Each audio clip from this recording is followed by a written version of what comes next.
बिहार विधानसभा निवडणुकीमध्ये नितीश कुमार यांच्या जनता दल युनायटेड अर्थात JDUने कमाल केलेली आहे. गेल्या निवडणुकीमध्ये फक्त 43 जागा असलेल्या जनता दल युनायटेडला आता 70-75 पेक्षा जास्त जागा आहे. आतापर्यंतचे जे कल समोर येत आहेत त्यामध्ये 76 जागांवरती नितीश कुमार यांची JDU आघाडीवर आहे आणि तेवढ्या जागा ते मिळवतील अशी शक्यता आहे. गेल्या 20 वर्षांपासून नितीश कुमार हे बिहारमध्ये मुख्यमंत्री राहिलेले आहेत. त्यामुळे यंदा अँटी इन्कम्बन्सी मोठा फॅक्टर होता. मात्र 2015 मध्ये आणि त्याही आधी नितीश कुमार यांनी महिलांसाठी काही योजना आणलेल्या होत्या आणि त्यामध्ये महिलांसाठी, विद्यार्थिनींसाठी, मुलींसाठी सायकल वाटप योजना आणलेली होती. ती देखील महत्त्वाची ठरलेली होती. अशाच काही योजना त्यांनी यंदाच्या निवडणुकीमध्ये विधानसभा 2025 साठी आणल्या आणि त्या नेमक्या कोणत्या होत्या ज्यामुळं त्यांना हे घवघवीत यश मिळाले तेच आपण या व्हिडिओमधून जाणून घेणार आहोत. नमस्कार, मी उन्मेष खंडाळे. आपण पाहताय माय महानगर लाईव्ह. बिहार विधानसभा निवडणूक ही सध्या फिरतीये ती एका महत्त्वाच्या योजनेभोवती आणि ती योजना म्हणजे महिलांच्या खात्यामध्ये थेटपणे 10,000 रुपये ट्रान्सफर करण्याची योजना. नितीश कुमार यांनी या योजनेची घोषणा केली आणि जवळपास 75 लाख महिलांना सुरुवातीलाच 10,000 रुपये त्यांच्या खात्यामध्ये वाटप करण्यात आले. या योजनेची घोषणा पंतप्रधान नरेंद्र मोदी यांनी केली होती. दिल्लीतून या योजनेची घोषणा झाली आणि त्याची अंमलबजावणी करण्यात आली. या योजनेमुळं नितीश कुमार यांना मोठा फायदा झाला असं म्हटलं जातंय. त्यांच्या जनता दल युनायटेडवरती महिलांनी मोठ्या प्रमाणात विश्वास दाखवला. या योजनेवरती टीका देखील मोठ्या प्रमाणात झाली. नितीश कुमार आता तुम्हाला पैसे देत आहेत, मात्र हे पैसे नसून, हे अनुदान नसून, हे कर्ज आहे आणि महिलांना हे कर्ज परत करावं लागेल असा देखील अपप्रचार विरोधकांकडून करण्यात आला. मात्र या कोणत्याही अपप्रचाराला बळी न पडता महिलांनी मोठ्या प्रमाणामध्ये नितीश कुमार यांना साथ दिल्याचं दिसतंय आणि त्याचाच परिणाम म्हणून आता 76 पेक्षा जास्त जागा या जनता दल युनायटेड अर्थात JDU जिंकताना दिसते आणि नितीश कुमारांवरती महिलांनी विश्वास दाखवलेला दिसतोय. यासोबतच महिलांचा मोठ्या प्रमाणात नितीश कुमारांवरती विश्वास असल्याचं या निवडणुकीतून दिसून आलेलं आहे.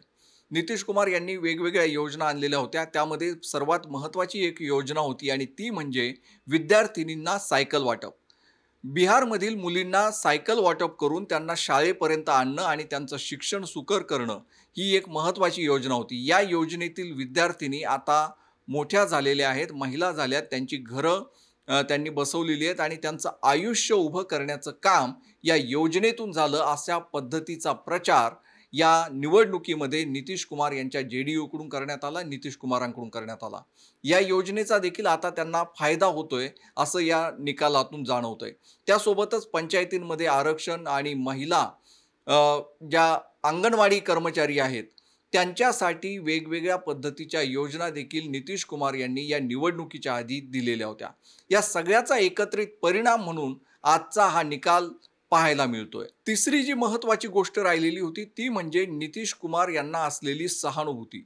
नितीश कुमार यांच्यावरती मोठ्या प्रमाणामध्ये या निवडणुकीमध्ये टीका करण्यात आली आणि त्यामध्ये सर्वाधिक पुढे होते ते म्हणजे नव्यानंच या निवडणुकीमध्ये आलेले, नवा पक्ष स्थापन केलेले जनसुराज पक्षाचे प्रशांत किशोर.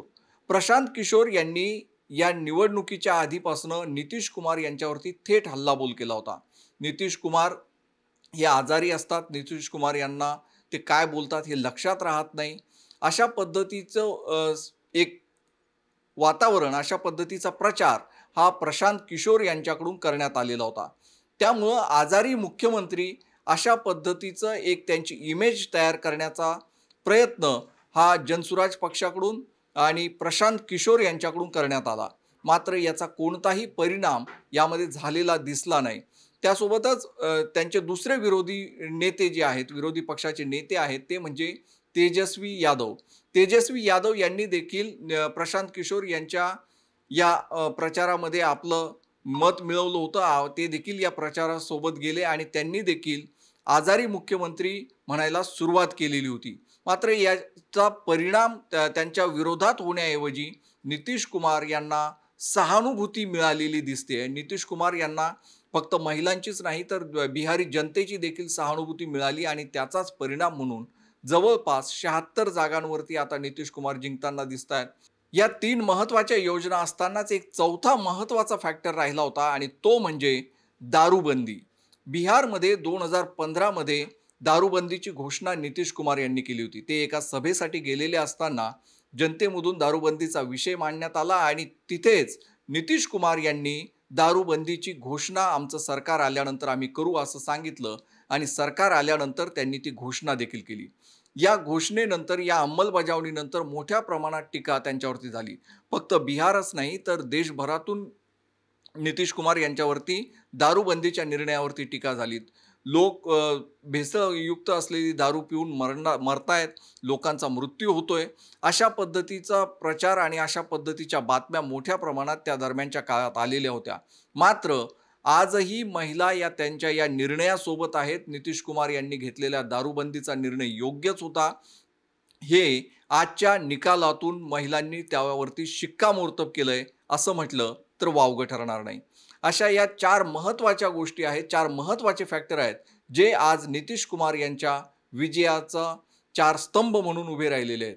अशाच महत्त्वपूर्ण बातम्या आणि विश्लेषणांसाठी माय महानगर लाईव्ह पाहत राहा. माय महानगर लाईव्हला जर अजून सबस्क्राईब केलं नसेल तर सबस्क्राईब देखील नक्की करा. धन्यवाद.